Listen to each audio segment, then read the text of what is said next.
Hey everyone, if you're looking to build a seriously profitable digital download business this year, you absolutely need to know exactly where the market is heading.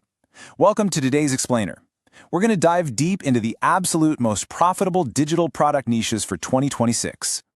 But hey, first we gotta address the elephant in the room. Are generic digital products just dead? I mean, for years, the internet was basically flooded with this myth that you could get rich quick just by tossing up some generic motivational printables or, basic daily planners. Well, let me tell you, in the 2026 landscape, that strategy is a fast track to absolutely nowhere.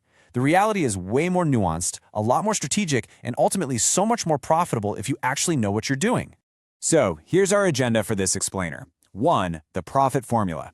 2. The ultimate platform showdown. 3. Platforms you definitely need to avoid. 4. The top 2026 niches. And 5. Putting together your launch plan. All right, let's jump right into section 1. The profit formula, and how we move beyond those generic printables. It's really time to completely rethink what actually drives sales right now. Look, profitability just isn't about raw download volume anymore. It really boils down to an interaction of 4 absolutely crucial factors: strong buyer intent, solid platform discoverability, a high price ceiling, and great production efficiency. So what does this actually mean in the real world? Well, a highly specific template, let's say a client onboarding portal specifically for wedding photographers, is almost always going to outperform a trendy broad category. Why? Because the buyer's intent is urgent, and that specific utility naturally raises how much you can charge. So if you take nothing else away, remember this definition.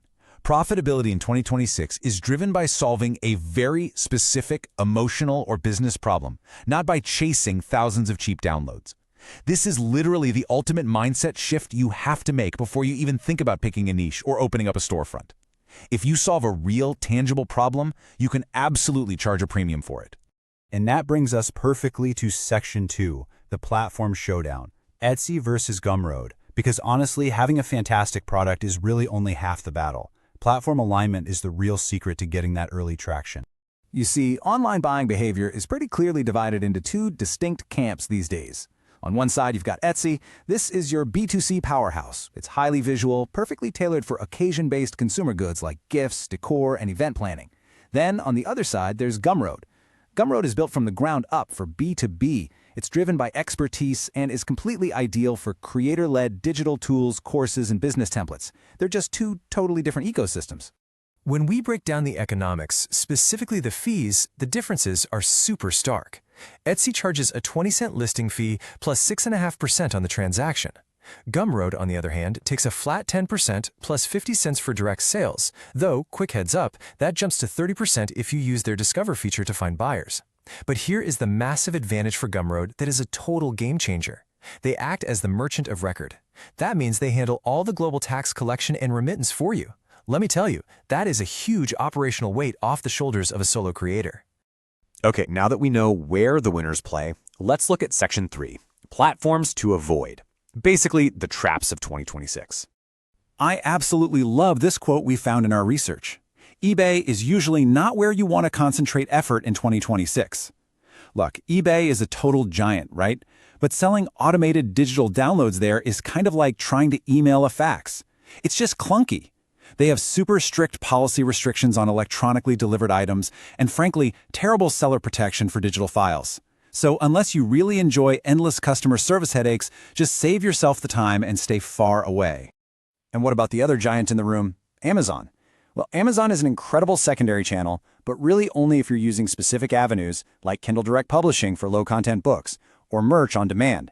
It is definitely a trap if you're just trying to sell ordinary Canva templates or standalone printable PDFs. The platform simply isn't built for that kind of open-ended file delivery. All right, let's get into the really fun stuff. Section 4, the top 2026 niches. These are the data-backed gold mines. Drumroll, please. Coming in at number 1, the absolute most profitable niche on the market right now is small business and creator templates. We are talking about Notion workspaces, client onboarding kits, budgeting dashboards, and full-blown social media systems. The reason this is number 1 is super simple. It offers a direct return on investment for the buyer. When you sell an Instagram content kit specifically tailored for realtors, you aren't just selling some pretty graphics. You're selling a time-saving business system. And because of that ROI, you can command a serious premium price, especially over on Gumroad. Moving swiftly along to number 2, our second massive opportunity. Wedding and event digital kits. Guys, this niche is an absolute powerhouse on Etsy. Why? Well, because you're capturing highly urgent, emotionally driven spending. People getting married are on a strict timeline, and they want everything to look absolutely perfect. But the real secret sauce here, the customization upsells. If you design a beautiful wedding theme, you don't just sell the invitation, you sell the matching menu, the seating chart, the RSVP cards, the welcome signs. You build out an entire coordinated collection, which dramatically boosts your revenue per customer. Let's zoom out for a second and look at the rest of the market. Some other major top performers include educational printables, niche planners, wall art collections, and craft SVGs. But the biggest takeaway here is micro-segmentation. Like we said earlier, generic daily planners, totally oversaturated. But an ADHD-friendly focus planner, or maybe an IVF tracking journal, those solve highly specific problems. And for the craft bundles, think about micro-commercial niches, like laser-cut templates specifically for salon owners making branded signage. That kind of real-world utility drives massive repeat purchases. Okay, let's move to our final phase. Section 5, your launch plan. Let's turn all this data and strategic advice into an actual actionable blueprint so you know exactly what your next steps are. So here's how you can visually map your product idea directly to the right platform. Event and wedding templates, they belong right on Etsy because of the powerful visual merchandising. Business and creator tools, those belong on Gumroad so you can leverage higher pricing power and build an audience. And if you're doing educational bundles, you can actually play both sides. Etsy is great for parents and homeschoolers, while Gumroad is perfect for premium, system-based tools for teachers. Ultimately, though, it comes down to you and what you're good at. If your natural strength is design, visuals, and overall aesthetics, your starting line really should be Etsy. But if your natural strength leans more towards specialized knowledge, building systems, or teaching, Gumroad is your perfect match. You really just need to make the choice that aligns with your own unfair advantage. So I'm going to leave you with this final question to think about.